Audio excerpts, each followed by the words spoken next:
Bonjour à tous, alors aujourd'hui je vous montre ma méthode pour trouver son animal totem avec l'oracle du peuple animal d'Arnaud Rioux. C'est un oracle qui existe depuis plusieurs années maintenant. Je ne sais pas depuis combien de temps exactement, mais je sais que il est quand même assez plutôt ancien. Mais je trouve que c'est vraiment un oracle très riche et très adapté pour trouver son animal totem. Il existe énormément d'oracles sur le sujet, sur les animaux, totems, etc. Mais vraiment celui-là, je le trouve vraiment très très bien pour le trouver. Alors notamment parce qu'il y a 50 cartes dans le jeu, donc il y a énormément d'animaux. Il n'y a pas que des animaux d'ailleurs. J'essaierai de vous montrer quelques cartes à la fin. Et voilà, on a une multitude de types d'animaux, etc. Et je trouve qu'il est vraiment... on a un large panel. Et voilà, et parfois, on peut être surpris d'ailleurs. C'est d'ailleurs le principe de l'animal totem, c'est que parfois, alors pas toujours, il y a de rares personnes qui tombent sur un animal qui trouvent beau ou qu'ils aiment. Rare, j'exagère parce que ça peut arriver. Ça dépend en fait. Ce que je veux dire par là, c'est qu'on peut être surpris finalement. Voilà, c'est pas toujours un animal auquel on pensait, c'est pas toujours un animal qu'on trouve beau, c'est pas toujours un animal par lequel on a été toujours attiré. Ça peut arriver. Voilà. Donc, alors un animal totem, qu'est-ce que c'est? Eh bien, c'est un animal qui va vous suivre tout au long de votre vie en principe. C'est avec cette méthode, la méthode, je vais vous la montrer pour trouver votre animal référent en fait. Et c'est un animal avec lequel on a un lien très fort. Donc, voilà, comme je vous disais, c'est pas toujours un animal auquel on pensait. Et on a plusieurs types d'animaux totems. Alors moi je pense qu'on a un animal totem, on en a tous un, il faut juste le trouver, qui nous correspond, voilà, qui a une façon de vivre, qui a une façon d'être, une nature en fait qui nous correspond. Et parfois on peut être surpris parce qu'on a des a priori sur les animaux aussi, ou sur quelques insectes aussi, on a quelques a priori. Et on va voir qu'il n'y a pas il n'y a pas de négativité dans un animal en fait. C'est sa nature profonde, c'est comment il vit, enfin voilà. C'est c'est tout ça. Et parfois il y a des animaux sur lesquels on a un gros a priori. Par exemple, je pense à l'araignée. Il y a beaucoup de gens qui ont peur des araignées, moi-même j'en ai peur, hein, surtout les grosses velues. Mais c'est pas un animal négatif en fait. Il y a des superstitions aussi sur les animaux desquelles il faut se détacher en fait pour trouver son animal totem parce que voilà, il faut pas être dans la négativité en recevant son animal. C'est que c'est le sien, c'est le nôtre, c'est comme ça et il faut étudier aussi l'animal parce que on se rend compte de plein de choses comme ça. Il faut pas rester juste sur l'image en fait. Voilà. Alors, l'intérieur du coffret, si vous ne le connaissez pas, hein, voilà, je vous le montre très rapidement. Le livret, c'est un livre, hein, carrément, qui est vraiment très très bien écrit. C'est vraiment un bonheur, quoi. Je trouve que on a vraiment beaucoup d'informations sur l'animal en lui-même, ce qu'il représente, euh, comment dire, son image dans sa nature, enfin il y a beaucoup de choses. Je ne vais pas tout vous lire aujourd'hui, hein, mais voilà, sachez qu'il est vraiment très très bien fait. Alors après, on a les cartes qui arrivent dans un pochon doré argenté, voilà. Et ensuite, les cartes qui ont une tranche dorée, je vous montre très très rapidement, hein. Le dos, voilà. Je vous montre quelques cartes. Voilà. Et en fait, ce que je voulais vous montrer aussi, c'est qu'on n'a pas forcément que des animaux auxquels on s'attend. Par exemple, on a aussi quelques animaux mythologiques. Donc là, par exemple, on pourrait se dire, mais c'est pas un animal. Et en fait, si, c'est un animal mythologique. Donc on a un lien avec ça qu'on ne sait pas encore quand on reçoit la carte, mais il y a vraiment quelque chose. Voilà, après, il y a des animaux un petit peu plus... on va dire classique, hein, voilà. Là, pareil, c'est un animal mythologique. Et puis, voilà. Alors, l'animal totem, quand on le reçoit, on a, par exemple, ça, par exemple, le gecko. C'est pas forcément un animal qu'on va voir dans la nature, qu'on va voir dans son jardin, etc. C'est pas du tout comme ça que ça fonctionne. L'animal totem, quand on le reçoit, donc par exemple là c'est pareil l'éléphant. L'éléphant c'est pas un animal qu'on va voir dans son jardin le matin en se réveillant, ça c'est sûr. Mais par contre c'est un animal qui va nous apparaître autrement. Par exemple quand vous regardez la télé, vous allez voir un éléphant apparaître dans un documentaire. Vous allez être dans un magasin, vous allez voir une figurine d'éléphant, des draps imprimés d'éléphant. Voilà, c'est plutôt dans cette façon-là qu'il va vous apparaître du coup. Dans vos rêves aussi. Ça peut arriver dans les rêves. Voilà, des fois les rêves, ça s'explique pas tellement pourquoi on rêve de quelque chose. Voilà, il va vous apparaître plutôt comme ça.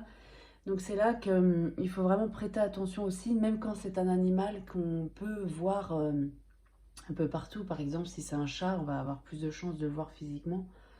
Mais parfois, on voit les choses et on n'y prête pas attention. Donc il faut vraiment essayer de faire attention aux signes quand c'est comme ça. Voilà, donc ça c'est pour les cartes. Alors moi, la façon dont j'ai procédé, eh bien, j'ai travaillé avec mon pendule pour le trouver. Parce que tirer une carte du jeu comme ça et se dire ça y est c'est mon animal totem, je trouve que c'est un peu trop simpliste. Et je sais pas, moi en tout cas je l'ai pas senti comme ça. Après chacun fait comme il sent bien évidemment, moi je l'ai pas senti comme ça. Moi en fait ce que j'ai fait, alors il y a deux méthodes que j'ai faites. Il y a soit, donc comme on a vu dans le livret, il y a 5 catégories d'animaux. Donc soit en fait, donc la catégorie en fait elle est notée sur un petit sigle en haut de la carte. Comme on a 5 catégories, ben soit on classe les cartes par catégorie, donc on a 5 tas. Et ensuite on demande au pendule de nous dire si l'animal se trouve dans tel tas, dans tel tas, dans tel tas, etc. Une fois qu'on a trouvé son tas, eh bien on étale toutes les cartes de ce tas et on demande au pendule est-ce que mon animal totem est représenté par la carte, cette carte-là, etc. Voilà, donc ça c'est la première méthode. Alors bien sûr, il faut pratiquer la radiesthésie. Ça c'est vrai que c'est... En tout cas, je voulais vous présenter ma méthode à moi, puisque c'est comme ça que je l'ai trouvée. Ou bien alors, vous pouvez faire 3 tas, par exemple. 3 tas de cartes et vous demandez sans prendre en compte la famille de l'animal en fait. Mais bon là il faut avoir un lien très fort avec son pendule vraiment. Vous faites 3 tas et puis vous demandez si votre animal totem se trouve dans ce tas, dans ce tas, dans ce tas. Et puis ensuite pareil même principe, étaler les cartes du tas où le pendule a dit oui et puis faire chaque carte avec la même façon. Voilà, moi c'est comme ça que je l'ai trouvé. Après, je sais qu'il existe plein de méthodes pour le trouver. Même sans les cartes aussi, je sais qu'il en existe. Après, je ne les connais pas toutes du tout. Moi, en tout cas, c'est comme ça que j'ai procédé. Aussi parce que j'ai un lien vraiment très particulier avec cet oracle-là. C'était pas l'oracle qui m'attirait le plus. Pourtant, je savais qu'il existait. Il y en avait d'autres qui me plaisaient beaucoup plus par l'esthétisme. Et puis en fait, voilà, quand j'ai voulu en prendre un sur les animaux, parce que j'en voulais un, parce que je trouve que les messages des animaux sont toujours très puissants. On est toujours dans quelque chose d'instinctif, d'intuitif. Les animaux sont très intuitifs. Et je le suis aussi, donc j'avais envie d'avoir un jeu sur les animaux. Celui-là m'attirait pas plus que ça, parce que les illustrations, en fait, ne me plaisaient pas beaucoup. Sur le moment, j'avais envie d'avoir un jeu qui me plaisait esthétiquement par les illustrations. La boîte me plaisait, mais pas forcément les illustrations. Et puis en fait, je ne regrette absolument pas. C'est pour ça que parfois, il y a, comment dire, on a un jeu qui est là devant nous depuis longtemps et qu'on hésite, on voudrait mieux.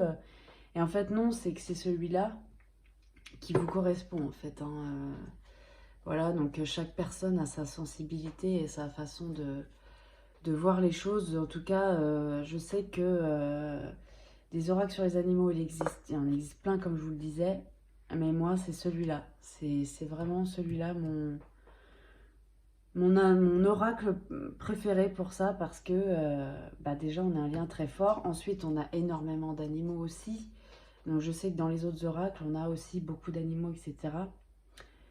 Mais voilà, c'est celui-là avec lequel j'ai une grande connexion. Donc voilà, si vous avez, je ne sais pas si vous l'avez, dites-moi en commentaire comment vous l'utilisez.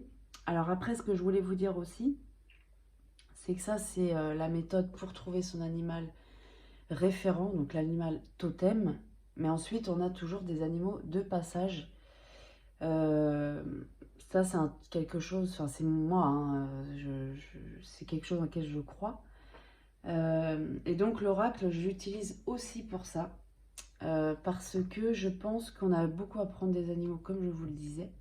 Et parfois, on a besoin d'un message, en fait. Donc, quand j'ai besoin d'un message vraiment profond, quand j'ai besoin de savoir pourquoi telle situation m'arrive, si je vois, par exemple, aussi beaucoup d'animaux, tout d'un coup.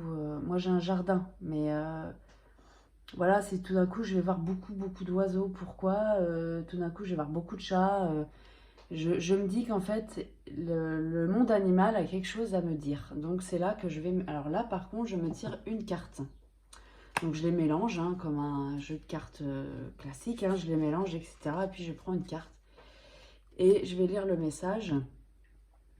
Et ça, c'est des messages on va dire de passage, quoi. C'est vraiment... Alors l'animal de passage, il peut durer un moment. Hein. Ça peut être quelques mois, comme quelques semaines. Voilà, c'est assez aléatoire en fonction des gens. En fait, il faut se faire confiance et il faut sentir quand on a besoin, en fait, d'un message d'un animal. Alors après, il faut être sensible aux animaux aussi, bien évidemment.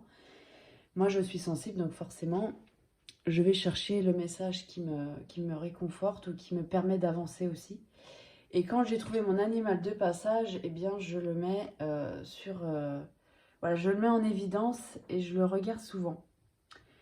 Parce que si après on le range, on oublie, enfin, on ne l'a pas sous les yeux. Et là, je trouve que c'est une belle méthode aussi de l'avoir sous les yeux et puis de le regarder de temps en temps et de se rappeler du message qu'il a voulu nous enseigner.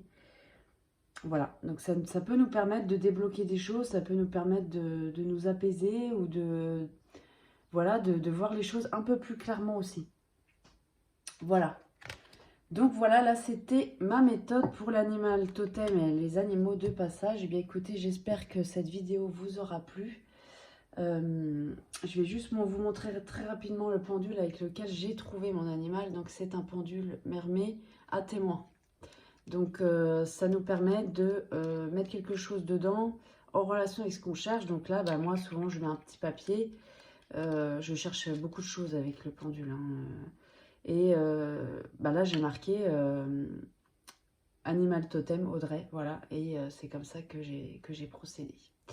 Voilà, bah écoutez, j'espère que cette vidéo vous aura plu. Dites-moi en commentaire si vous avez l'oracle, comment vous l'utilisez. Est-ce que vous avez trouvé votre animal totem, peut-être d'une façon complètement différente. Voilà, j'aimerais bien avoir vos retours là-dessus. Eh bien, je vous souhaite une belle journée, une bonne soirée selon le moment où vous regarderez cette vidéo. Et je vous dis à très bientôt. Merci beaucoup.